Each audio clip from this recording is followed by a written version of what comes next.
अस्सलामुअलैकुम, कैसे हैं आप? ठीक है, अपने आप को टाइम दे रहे हो। अपने आप को टाइम दिया करो और मुस्कुराते रहा करो, ज़िंदगी बेहतर बनेगी। आज हम बात करेंगे कि सामने वाले इंसान ने ऐसा कौन-सा आपके ऊपर जादू किया है कि आप उस इंसान को भुला ही नहीं पा रहे। आपका दिमाग कहता है नहीं, वही शख्स चाहिए, बस वो बंदा, वो बंदा, वो बंदा। इस कंडीशन में आप इस वक़्त हैं, तो मेरी वीडियो को गौर से सुन लें। ये जो चीज़ें आपके साथ हुई हैं, आप उनको देखें और फिर उनको एनालाइज़ करके अपने आप को बदलने की कोशिश करें। सबसे पहली चीज़, साइकोलॉजी के अंदर एक चीज़ बताई जाती है जिसको बोला जाता है burn out time. Burn out time क्या है कि आप किसी इंसान के लिए इतनी एफर्ट्स लगाते हैं, इतनी कोशिशें करते हैं, दिन-रात उस इंसान को खुश करने के चक्कर में लगे रहते हैं, लेकिन वो बंदा आपको एप्रिशिएट करता ही नहीं है। तो आप इमोशनली बर्न आउट हो जाते हो, जल जाते हो, खत्म हो जाते हो, कुछ भी कह लें। ये ऐसा टाइम पीरियड होता है जिसमें आपका दिमाग हर वक़्त उस इंसान की यादों में, उसकी सोचों में स्टक रहता है कि भाई वो बंदा, उस बंदे ने ये क्यों किया? उस बंदे ने वो क्यों किया? वो मेरे साथ बात क्यों नहीं करता? वो मेरे साथ जाता क्यों नहीं है? वो ये, वो फ़ो। यानी कि आप इमोशनली थक जाते हो, ख़त्म हो जाते हो, अंदर से आप खोखले होना शुरू हो जाते हो क्योंकि आप एक चीज़ कर रहे हो उसको एप्रिशिएट नहीं किया जा रहा है, आप कुछ भी कर रहे हो एप्रिशिएट नहीं किया जा रहा। एज़ अ वाइफ़ आप अपने हस्बैंड के लिए बहुत ज़्यादा करते हैं, सपोज़ करें, आप उनको खाना बना के देते हैं, आप उनकी रिस्पेक्ट करते हैं, आप उनके पाँव दबाते हैं, हर तरह से आप उस बंदे को खुश रखने की कोशिश करते हैं लेकिन आपको एप्रिशिएट नहीं किया जाता। आपको एप्रिसिएशन कैसे चाहिए कि 2 लफ्ज़ मोहब्बत के बोल दिए जाएँ, कभी कोई तारीफ़ कर दी जाए, लेकिन नहीं। सेम अगर आप हस्बैंड हैं, आप सारा दिन कमाते हैं, सारा दिन, घर आओ तो बीवी आपको तवज्जो नहीं देती, बीवी हर वक़्त आप पे गुस्सा कर रही है, हर वक़्त तनकीद कर रही है, वो आपसे नाखुश है, जितना भी कर लें फिर भी नाखुश है। यानी कि रिश्ते को चलाना ही नहीं चाह रहे। दोस्त हैं, उसमें ऐसा हो रहा है। दोस्त के लिए जितना मर्ज़ी कर लो, 10 काम उसके कर दिए, एक छोटी-सी चीज़ जिससे आप आपसे नहीं हो पा रहा, आपने मना कर दिया, वो नाराज़ हो गया। अंदर से फिर आप टूटना शुरू होते हैं, बिखरना शुरू होते हैं, तकलीफ़ में जाते हो कि भाई मैंने किसी बंदे के 10 काम किए हैं, मैंने किसी की इतनी हेल्प की है और एक चीज़ अगर मैंने नहीं की तो क्या हुआ? तो क्या हुआ? हम इसी चीज़ को नहीं समझ पाते।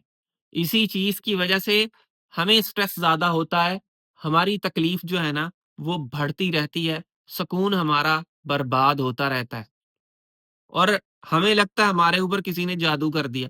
भाई आप एफ़र्ट लगाना छोड़ दो। अगर आपको एप्रिशिएट नहीं किया जा रहा ना, एफ़र्ट लगाना बंद कर दो, ख़त्म कर दो। नहीं लगानी आज के बाद एफ़र्ट, नहीं करना वो काम जो आप करते आए हो। एफ़र्ट लगाना बंद करोगे, आपका मामला सेट होना शुरू हो जाएगा, ठीक है? सेकंड चीज़, इसको बोला जाता है द डिसअपीयरिंग एफर्ट्स।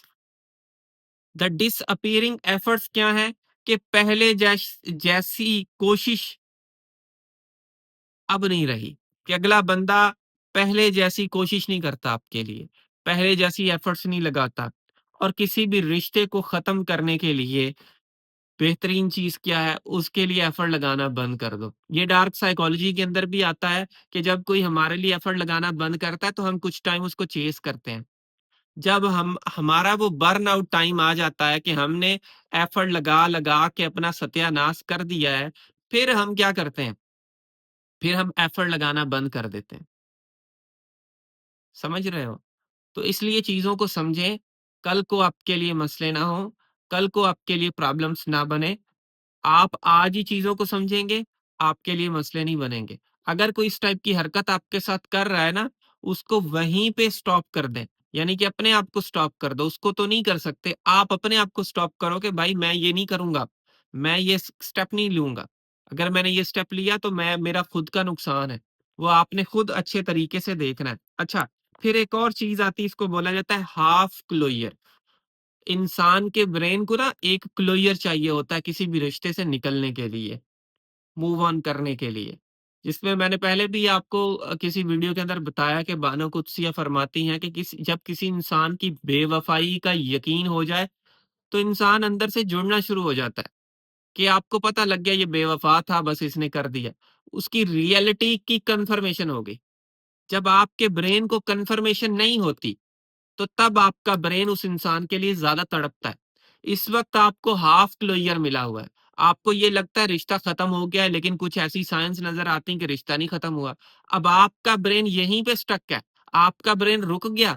आपका ब्रेन सोचता है कि नहीं, यार ये चीज़ ठीक है या वो चीज़ ठीक है। अब आप दोनों में से कोई चूज़ नहीं कर पा रहे और एक जगह पे रुक गए हो।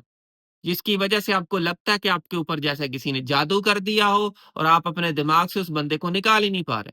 हाफ क्लोज़र भी मेरे मुताबिक फुल क्लोज़र है भाई।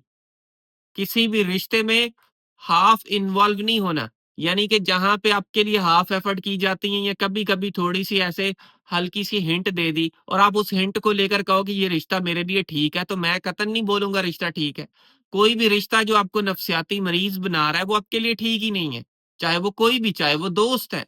अगर कोई बंदा कंटिन्यू आपको नफ्सियाती मरीज़ बना रहा है, हर वक़्त आप स्ट्रेस में रहते हो, वो बंदा ठीक नहीं है, नहीं है, नहीं है, नहीं है। ये ज़हन में रखो और आप फिर भी उसी बंदे की तरफ जाओगे या जाते हो, तो अपना नुकसान करोगे और आपका नुकसान होता है। इसी चीज़ की वज़ह से होता है। खुदारा समझे इन चीज़ों को। जब आप समझेंगे इन चीज़ों को, आपके लिए मसले नहीं होंगे। जब आप नहीं समझेंगे, आपके लिए मसले होंगे। इस वक़्त भी आप मसलों का क्यों शिकार हैं? क्योंकि आप चीज़ें सुनते हो, इग्नोर कर देते हो। मेरी बातें भी सुनी, इग्नोर कर दी। आप ये सोचते हो कि पता नहीं क्या हमें कोई पकड़ेगा, पकड़ के आके इन सारी चीज़ों से निकालेगा, तो ऐसा नहीं है। आपने खुद निकलना है। आपने खुद एफर्ट्स करनी है। आपने खुद कोशिश करनी है। जब आप खुद ही कोशिश नहीं करोगे, तो कैसे निकल पाओगे? आप खुद से कोशिश करना ही नहीं चाहते कि नहीं मैंने कोशिश नहीं करनी। शायद आप कोशिश करोगे तो पता नहीं क्या बन जाना है भाई। आपको ही कोशिश करनी पड़ेगी और कुछ नहीं, और बंदा कुछ नहीं करेगा। अच्छा, उसके बाद एक और चीज़ आती है, इसको बोला जाता है इमोशनल ड्राफ्ट। इमोशनल ड्राफ्ट क्या है? इसमें अगला बंदा आपके पास तो होता है, लेकिन पहले जैसा जज़्बा नहीं रहता, पहले जैसी उसकी फीलिंग्स नहीं रहती। अब इस कंडीशन के अंदर भी आपको ऐसा फ़ील होता है कि जैसे किसी ने मेरे ऊपर जादू कर दिया है। आपको लगता है कि उस बंदे की याद आ रही है, उस बंदे के बिना रहा नहीं जाता, उस बंदे के बिना सुकून नहीं है, उस बंदे के बिना मेरी ज़िंदगी अज़ाब बन रही है। ऐसी फीलिंग्स आपको कंटिन्यू आ रही हैं। ये बातें समझें और इन पे अमल करें। मुझे उम्मीद है कि आपके मसले मसाइल हल हो जाएँगे। So thank you for watching this video. आखिर में मेरी आप सब लोगों के लिए दिल से दुआ है, अल्लाह आपको खुशियाँ दे और आपके सारे गम धो दे। आमीन सुम्मा आमीन। अल्लाह हाफ़िज़।